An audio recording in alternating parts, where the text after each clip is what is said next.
శ్రీమాత్రే నమ. జయ గురు దత్తాత్రేయ నమ. ఈ వీడియోలో మనం జనవరి 5వ తారీఖు నుంచి 11వ తారీఖు మధ్యలో జరగబోయే వారఫలాలు ధనుస్సు రాశి వారికి ఏ విధంగా ఉండబోతున్నాయి.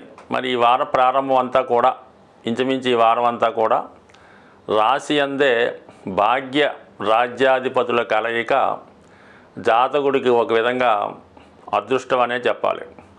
తనలో ఉన్నటువంటి సామర్థ్యానికి తగిన గుర్తింపు రావడం జరుగుతుంది. విద్యార్థులకి నిరుద్యోగులకి నూతన ఉపాధి అవకాశాలు లభించడం జరుగుతుంది. అలాగే మీరు ఎవరి సహకారం లేకుండా సెల్ఫ్ కాన్ఫిడెన్స్తో మీ ప్రయత్నం మీరే చేసుకొని దాంట్లో విజయ అవకాశాలు వచ్చే అవకాశం ఉంది. అలాగే స్వతంత్ర వృత్తి ప్రారంభిద్దాం అనుకున్న, కొత్త ఉద్యోగంలో చేరదాం అనుకున్న 100% ఈ రాశి వారికి అనుకూలిస్తూ ఉంది. అటు ప్రభుత్వ ఉద్యోగంలో కానీ, ఎండోమెంట్ రంగంలో కానీ, విద్యారంగంలో ఉన్న వాళ్ళకి, లాయర్లకి, అలాగే మరి ఉపన్యాసాలు, ప్రవచనాలు, జ్యోతిష్యం మొదలగు సాంప్రదాయ వృత్తుల్లో ఉన్నవారికి మంచి గుర్తింపు రావడం జరుగుతుంది. వారి యొక్క వేతనం కూడా పెరిగే అవకాశాలు చాలా వరకు ఈ వారం రావడం జరుగుతుంది. ఇక 3వ స్థానంలో ఉన్నటువంటి శని శుక్రుల కలయిక మీకు కొత్త పరిచయాలు ఏర్పడతాయి. గొప్ప పారిశ్రామికవేత్తలు కానీ, ఆధ్యాత్మికవేత్తలు కానీ, బాగా వ్యాపార రంగంలో ఉన్నటువంటి వ్యక్తులు మీకు సబార్డినేట్స్గా రావడం కానీ, అసిస్టెంట్లుగా చేరడం కానీ, మీ యొక్క వృత్తికి ప్రోత్సహించడం కానీ జరుగుతుంది. అంటే ఒక విధంగా పరిచయాలు పెరుగుతాయి, మీ యొక్క టాలెంట్ పెరుగుతుంది. ఆ కారణంగా మీ పరపతి పెరగడం వల్ల మీకు రోజు వచ్చే ఆదాయం కూడా గతంలో కన్నా బాగా ఎక్కువగా వచ్చే అవకాశం ఉంది. అలాగే మీ కుటుంబంలో ఉన్నటువంటి స్త్రీలకు కానీ, వ్యక్తిగతంగా ధనుసు రాశి వారు స్త్రీలై ఉంటే వారికి కొత్త అవకాశాలు రావడం జరుగుతుంది. అలాగే వృత్తిరీత్యా కానీ, వివాహం ద్వారా కానీ విదేశ ప్రయత్నాలు లాంటివి ఫలించే అవకాశం ఉన్నది. అటు కళారంగంలో ఉన్న వాళ్ళకి, వ్యక్తిగతంగా ఉపాధ్యాయ రంగంలో ఉన్నటువంటి స్త్రీలకి కంపల్సరిగా కొత్త ఉపాధి అవకాశాలు ఏర్పడతాయి. వారి యొక్క టాలెంట్కి తగిన గుర్తింపు కూడా రావడం జరుగుతూ ఉంటుంది. ఇక కుజుడు మీకు అష్టమ స్థాన సంచారంలో ఉండడం వల్ల, చతుర్థంలో రాహుగ్రహ సంచారం, ఇవన్నీ కూడా జాతకుడికి లేదంటే జాతకురాలికి గృహ సంబంధించిన విషయాల్లో ప్రశాంతత కోల్పోవడం జరుగుతూ ఉంటుంది. మరి కుటుంబ సభ్యులే మీకు వ్యతిరేకంగా ప్రవర్తించడం జరుగుతూ ఉంటుంది. అలాగే మీ పైన కొన్ని నిందలు రావడం కానీ, కొంత అపవాదు రావడం కానీ జరిగే అవకాశం ఉంది. అలాగే ఎప్పుడో జరిగిపోయిన విషయాలు బయటపడడం వల్ల ఒక విధమైన అపకీర్తి లాంటిది కూడా రావచ్చు. అలాగే ఏదైనా ప్రమాదకరమైన వృత్తిలో ఉన్నవాళ్ళు, వాహనాలు అతివేగంగా నడుపుతున్నవారు చాలా వరకు జాగ్రత్త వహించండి. అలాగే మరి కుటుంబ సభ్యులతో కానీ, భార్యాభర్తల మధ్య కానీ విభేదాలు రాకుండా చాలా వరకు జాగ్రత్త వహించడం మంచిది.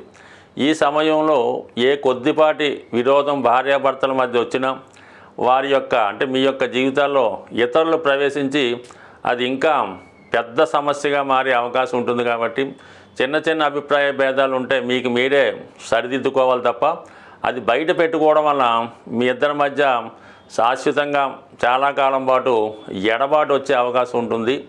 అలాగే జాతకుడు ఎటువంటి ప్రలోభాలకి, వ్యసనాలకి లొంగకుండా జాగ్రత్త వహించడం మంచిది. అలాగే ముఖ్యంగా మీరు ఏదైనా ఒక స్థిరాస్తి కొనే విషయంలో కానీ, వాహనం కొని అమ్మే విషయంలో కానీ చాలా వరకు జాగ్రత్త వహించండి. సరైనటువంటి పేపర్లు, డాక్యుమెంట్స్ లేని వస్తువు ఏది కూడా మీరు కొనడం వల్ల ఫ్యూచర్లో మోసపోయే అవకాశం ఉంది. కాబట్టి చాలా వరకు జాగ్రత్త వహించడం మరి చెప్పుకోదగ్గ సూచన. అయితే గురువు 6వ స్థానంలో వక్ర గమనంలో ఉండడం వల్ల మరి ఈ రాశిలో ఉన్నటువంటి ఒక పెద్ద వయసులో ఉన్నవాళ్ళంటే 60 సంవత్సరాలు పైబడిన వారు మరి వారి యొక్క ఆరోగ్య విషయంలో ఒక విధమైనటువంటి జాగ్రత్త తీసుకోవాల్సి ఉంటుంది. ముఖ్యంగా డయాబెటిక్ లాంటి వ్యాధులు ఉన్నవాళ్ళు అటు ఆహార విషయాల్లో కూడా జాగ్రత్త తీసుకుంటే ఫ్యూచర్లో వచ్చే ఇబ్బందుల నుంచి బయటపడే అవకాశం ఉంది. కాబట్టి ప్రస్తుతం మీరు చాలా వరకు ఆరోగ్యంగా కనబడినప్పటికీ కూడా ఏదో ఒక అనారోగ్య సమస్య మీకు ఉండడం జరుగుతూ ఉంటుంది. బికాజ్ మరి గురువు యొక్క వక్రగమనం ఈ నెలంతా ఉండడం వల్ల ఏమాత్రం కొద్దిగా ఇబ్బంది కలిగినా వెంటనే డాక్టర్ని సంప్రదించి సరైనటువంటి సలహాలు తీసుకోవడం మంచిది. అదొక ఇంపార్టెంట్ సూచన. బట్ ఏదైనా ఈ రాశివారు కొత్త వ్యాపారం ప్రారంభించడానికి, కొత్త ఉద్యోగ ప్రయత్నాలు ప్రారంభించడానికి ఇది చాలా అనువైనటువంటి సమయం. మరి ఆలస్యం చేయకుండా వెంటనే మీ కార్యక్రమాలు ప్రారంభిస్తే మరి నిరభ్యంతరంగా ఈ జనవరి నెలలో కొత్త అవకాశాలు రావడం జరుగుతుంది. ఈ వారం గ్రహస్థితిని అనుసరించి జాతక దోషాలు ఉన్నవారికి, అటు వ్యాపారంలో బాగా నష్టపోతున్న వారికి, అటు వివాహ జీవితంలో ఇబ్బందులు పడుతున్న వారికి 2 ముఖ్యమైనటువంటి రోజులు రావడం జరిగింది. అందులో ఒకటి ఏంటంటే మనకి ఈ జనవరి 10వ తారీఖున ఈ వైకుంఠ ఏకాదశి సందర్భంగా ఉత్తర ద్వార దర్శనం జరుగుతూ ఉంటుంది. మరి మీరు మీ సమీపంలో ఉన్నటువంటి వైష్ణవ దేవాలయాల్లో ఆ రోజు భగవంతుణ్ణి సందర్శించుకోవడం వల్ల ముఖ్యంగా మీ యొక్క ఆర్థిక పరమైనటువంటి సమస్యలు పరిష్కారం అయ్యే అవకాశం ఉంది. అంటే బుధగ్రహ అనుగ్రహం ఎవరికైతే కావాలో, అంటే బుధుడు బలంగా ఉంటే అటు విద్య బాగా వస్తుంది, వ్యాపారం బాగా నడుస్తుంది, ఎవరితో కూడా మోసపోకుండా నష్టపోకుండా బుధుడు మీకు సంపూర్ణమైనటువంటి జ్ఞానాన్ని ఇవ్వడం జరుగుతూ ఉంటుంది. అటువంటి బుధగ్రహ అనుగ్రహం మీకు ఈ ఉత్తర ద్వార దర్శనం ద్వారా లభించే అవకాశం ఉంది. ముఖ్యంగా విద్యార్థులు, వ్యాపారస్తులు, రుణాల్లో ఉన్నవాళ్ళు కంపల్సరిగా మరి మీరు ఎక్కడ ఏ ప్రాంతంలో ఉన్నా అక్కడ ఉన్న దేవాలయంలో సందర్శించి 99% కాదు 100% ఆ రోజు విధి విధానంగా ఉపవాసం ఉన్నవాళ్ళు మరి మీ యొక్క ఆచార ప్రకారం నియమంగా ఉంటేనే ఆ ఫలితం వస్తుంది తప్ప ఏదో ఆ రోజు 10 గంటలకు లైన్లో నిల్చున్నాం, 12 గంటలకు దర్శనం అయింది, 1 గంటకి మరి మనం ఇష్టం వచ్చినట్టు భోజనం చేసామంటే కుదరదు. కంపల్సరీగా ఆ రోజు నియమంగా ఉండాలి. దాని తర్వాత అదే మర్నాడు శనివారం రోజు మనకి శని త్రయోదశి రాబోతుంది.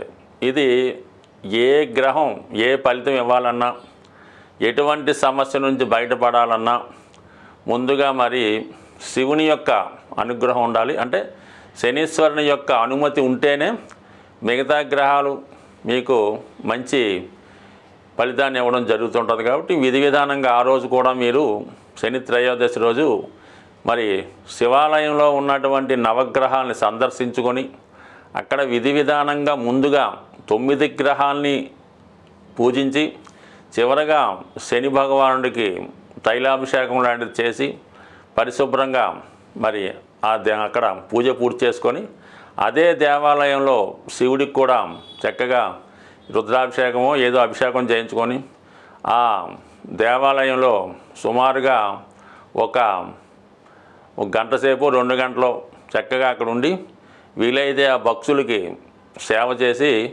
మరి నెమ్మదిగా మీరు ఇంటికి వచ్చి ఆ రోజు కూడా కంపల్సరిగా మరి ఎటువంటి ఆయిల్తో చేసిన పదార్థాలు కానీ తినకూడదు.